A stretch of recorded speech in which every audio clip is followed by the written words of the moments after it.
Let me recommend the best medicine in the world: a long journey at a mild season through a pleasant country in easy stages. Learned institutions ought to be favorite objects with every free people. They throw that light over the public mind which is the best security against crafty and dangerous encroachments on the public liberty. Religious bondage shackles and debilitates the mind and unfits it for every noble enterprise.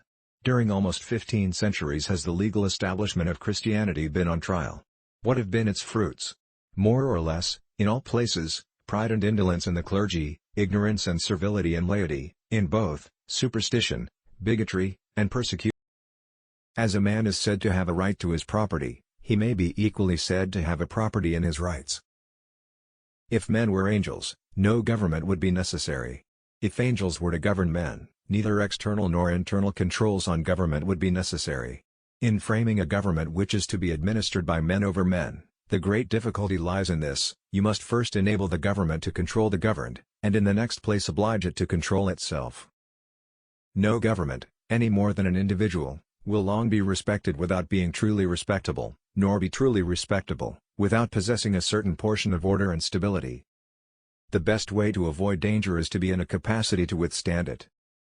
In framing a government which is to be administered by men over men, the great difficulty lies in this: you must first enable the government to control the governed, and in the next place oblige it to control itself.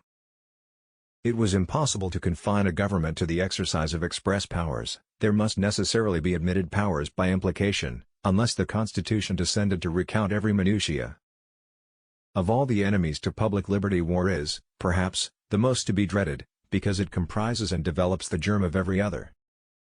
No axiom is more clearly established in law or in reason than wherever the end is required, the means are authorized; wherever a general power to do a thing is given, every particular power for doing it is included. In framing a system which we wish to last for ages, we should not lose sight of the changes which ages will produce. Respect for character is always diminished in proportion to the number among whom the blame or praise is to be divided. Conscience, the only remaining tie, is known to be inadequate in individuals; in large numbers, little is to be expected from it. It is a principle incorporated into the settled policy of America, that is, peace is better than war, war is better than tribute.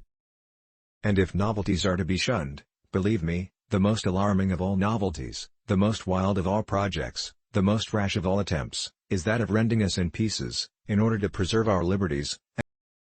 Since the general civilization of mankind, I believe there are more instances of the abridgment of the freedom of the people by gradual and silent encroachments of those in power, than by violent and sudden usurpations. Knowledge will forever govern ignorance, and a people who mean to be their own governors, must arm themselves with the power knowledge gives. A popular government without popular information or the means of acquiring it, is but a prologue to a farce or a tragedy, or perhaps both. History records that the money changers have used every form of abuse, intrigue, deceit, and violent means possible to maintain their control over governments by controlling money and its issuance. Where an excess of power prevails, property of no sort is duly respected. No man is safe in his opinions, his person, his faculties, or his possessions. Thank you for watching.